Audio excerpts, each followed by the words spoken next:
कि वे इस अवसर पर अपने संबोधन के लिए पधारें।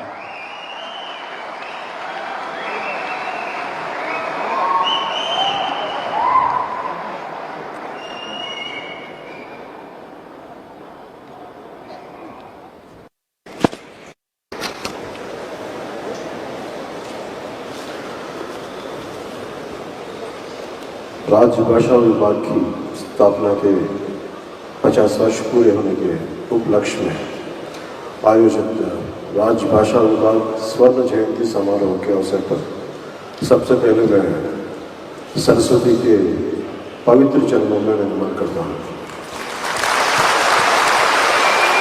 मैं इस कार्यक्रम में शामिल होकर धन्य महसूस कर रहा हूँ। इसके लिए मैं माननीय प्रधानमंत्री श्री नरेंद्र मोदी जी का विशेष आभारी हूँ। उनकी हिंदी सेवा और सभी मातृभाषाओं के प्रति सम्मान भाव के लिए मैं हृदय से कृतज्ञ हूँ। मैं माननीय गृहमंत्री श्री अमित शाह जी का हार्दिक आभारी हूँ। मैं इस कार्यक्रम के मुख्य अतिथि माननीय केंद्रीय कोयला एवं खान मंत्री श्री किशन रेड्डी जी तथा राज्यसभा के उप सभापति महोदय श्री हरिवंश जी का हार्दिक स्वागत करता हूँ। मंच पर आसीन सभी गणमान्य अतिथियों, हिंदी शिक्षाविद प्रोफेसर माणिक्यांबा जी, प्रोफेसर अनंत कृष्णन जी, सभागार में उपस्थित सभी लोगों का हार्दिक स्वागत करता हूँ। मैं आप सभी को राजभाषा विभाग स्वर्ण जयंती समारोह की हृदय से बधाई व शुभकामनाएं देता हूँ। साथ ही मैं पूरे देशवासियों को इस हिंदी दिवस की हार्दिक शुभकामनाएं देता हूँ। हमारा भारत विविधताओं का देश है। अलग अलग संस्कृति और भाषाओं से बना है, लेकिन फिर भी हम एक हैं। और इसका सबसे बड़ा कारण है भाषा से जुड़ी हमारी एकता।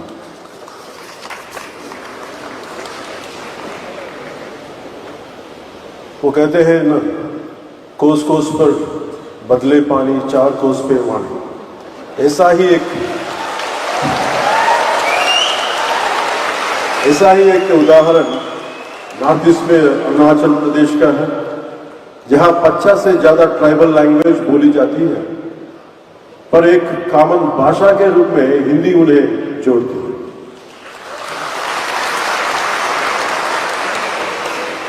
हिंदी से जुड़ा एक दिलचस्प किस्सा याद आता है। बात ब्रिटिश शासन की है। उस समय यूरोप से कुछ मिशनरी भारत आए। उन्होंने आंध्र प्रदेश के एक विद्वान गिड़गु राममूर्ति पंतलू से एक आदिवासी भाषा सीखी। नाम था सबर भाषा। फिर उसी भाषा में धार्मिक किताबों में अनुवाद किया। सोचे, जब विदेशी लोग हमारी भाषाएं सीख सकते हैं, हम जर्मनी जाते हैं कमाने के लिए तो जर्मनी सीखते हैं, जापान जाते हैं तो जापानी, तो हम अपनी ही हिंदी भाषा से इतना डरते क्यों? ये डर क्यों? छुपा क्यों? झिझक क्यों? हम ये नफरत छोड़नी चाहिए, झिझक छोड़नी है। हिंदी कोई जबरदस्ती की चीज नहीं है। ये एक ऐसी भाषा है जो पूरे देश में आसानी से समझी जाती है। सोचिए, जब हमें नौकरी में फायदा चाहिए होता है या सोशल मीडिया पर पॉपुलर होना है, तब हम हिंदी का खूब इस्तेमाल करते हैं। पर जब बात राजनीति की आती है तो कुछ लोग कहते हैं हिंदी थोपी जा रही है। अब बताइए क्यों ये सही है? हम अंग्रेजी को मॉडर्न कहकर अपना सकते हैं, इस्तेमाल करते हैं, पर जब बात राजनीति की आती है तो कुछ लोग कहते हैं हिंदी भाषा, हिंदी थोपी जा रही है। अब बताइए क्यों ये सही है? हम अंग्रेजी को मॉडर्न कहकर अपना सकते हैं तो हिंदी को अपनाने में शर्म कैसे?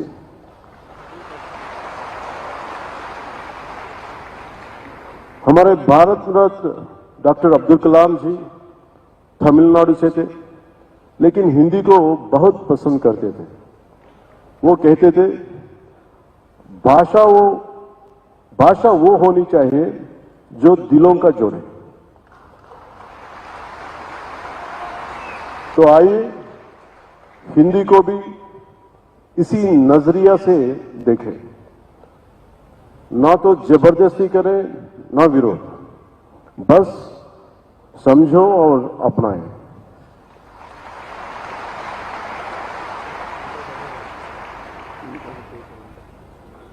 इस स्वर्ण जयंती के मौके पर आइए एक छोटा सा संकल्प लें।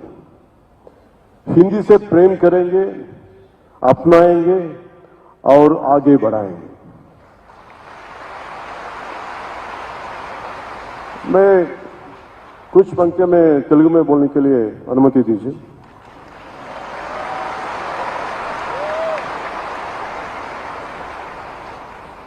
ఒక బెంగాలీ గీతం జాతీయ గీతమైన,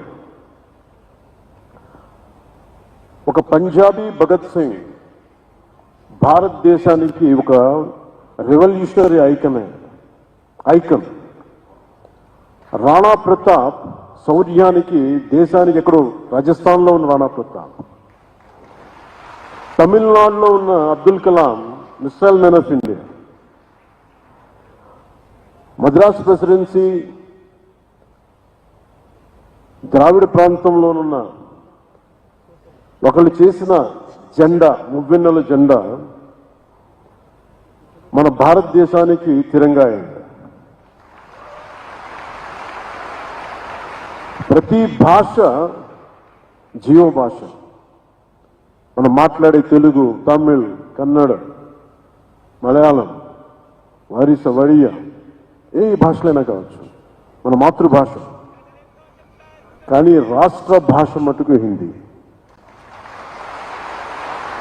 మనం ఇంట్లో మాట్లాడుకోవడానికి మాతృభాష ఉంది, కానీ మన ఇంటి సరిహద్దులు దాటితే మనకి రాజభాష హిందీ ఉంది.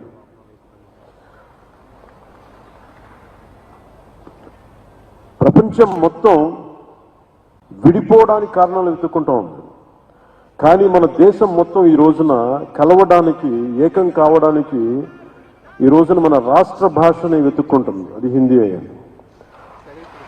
నేను అలాంటి రాష్ట్ర భాష హిందీని నేను స్వాగతిస్తున్నాను. ద్రావిడ భాషలు కావచ్చు, తెలుగు, తమిళ్, కన్నడ, మలయాళం, ఏ భాషలు కావచ్చు, దేశంలోని అన్ని భాషలు కావచ్చు, మన మాతృభాష మీద మన గౌరవం ఉంటుంది. మన మాతృభాష అమ్మ అయితే, మన అమ్మ భాష అయితే దాన్ని మన పెద్దమ్మ భాష హిందీ. విద్య, వైద్యం, వ్యాపారం, ఉపాధి, వీటన్నిటికీ అన్ని భాషలు, వీటి కోసం అన్ని భాషలు, మాండలికాలు, గోడల్ని ఛేదించుకొని వెళ్ళిపోతున్నాం వీటి అవసరం కోసం. ఇలాంటి సమయంలో హిందీ వద్దనుకోవటం, హిందీని వ్యతిరేకించటం రాబోయే తరాల అభివృద్ధిని పరిమితం చేసినట్టు. ఒకరితో కలవడం అంటే, మన హిందీని నేర్చుకోవడం అంటే మన ఉనికిని కోల్పోవడం కాదు, మనం మరింత బలం చేకూర్చడం. మనం ఇంకొక భాషను అంగీకరించడం అంటే మనం ఓడిపోవడం కాదు, కలిసి ప్రయాణం చేయడం. హిందీని రాష్ట్ర భాషగా అడగటం అంటే, రాష్ట్ర భాషగా ఉండటం అంటే It is not a submission, it is an addition. English నేర్చుకుంటేనే కదా మన ఐటీ రంగంలో అందిపుచ్చుకోగలిగాం. అలాంటిది దేశం మొత్తం మీద హైయెస్ట్ పాపులేషన్ మాట్లాడే థర్డ్ హైయెస్ట్ లాంగ్వేజ్ హిందీ. మరి దాన్ని నేర్చుకోవడంలో అడ్వాంటేజెస్ ఉన్నాయి కానీ డిసడ్వాంటేజెస్ ఎప్పుడు చూడాం. ఉర్దూని యాక్సెప్ట్ చేసి, పర్షియన్ని యాక్సెప్ట్ చేసి, ఉర్దూని యాక్సెప్ట్ చేసి హిందీని మీరు మా మీద రుద్దుతున్నారనేది చాలా చాలా అవివేకం అనిపిస్తుంది. If you could accept in Urdu, why don't we accept Hindi? What is the problem now? అందుకని ఇంకొకసారి ఈ రోజున south Indian films 31% of the films హిందీలో 70 రెవెన్యూ వస్తున్నాయి. వ్యాపారానికి హిందీ కావాలి, వ్యాపారానికి హిందీ కావాలి, నేర్చుకోవడానికి హిందీ ఇబ్బంది ఏంటి? That's my question always. అందుకని నేను మనస్ఫూర్తిగా 2000 ఎప్పుడో ఒక సినిమా చేసినప్పుడు, ఒక సినిమా కుషేన్ సినిమా చేసినప్పుడు, that is my commitment to my రాష్ట్ర భాష. ఈ మేరా జహా అని ఎందుకు పెట్టానంటే ఆ రోజు నాకున్న హిందీ రాష్ట్ర భాష మీద నా గౌరవం. ఇది ఎందుకు ఒక తెలుగు సినిమాలో హిందీ పాట ఎందుకు పెట్టాల్సి వచ్చిన అవసరం వచ్చిందంటే, ఇది మాతృభాష నా తెలుగు అయితే నా రాష్ట్ర భాష హిందీ చెప్పడానికి చేశాను. అది అందుకనే వన్ మోర్ టైం ఈ ప్రత్యేకమైన రోజున ఇంకొకసారి శపథం తీసుకున్నాం. इस स्वर्ण जयंती के मौके पर आइए एक छोटा सा संकल्प लें. हिंदी से प्रेम करेंगे, अपनाएंगे और आगे बढ़ाएंगे. धन्यवाद. जय हिंद, जय भारत.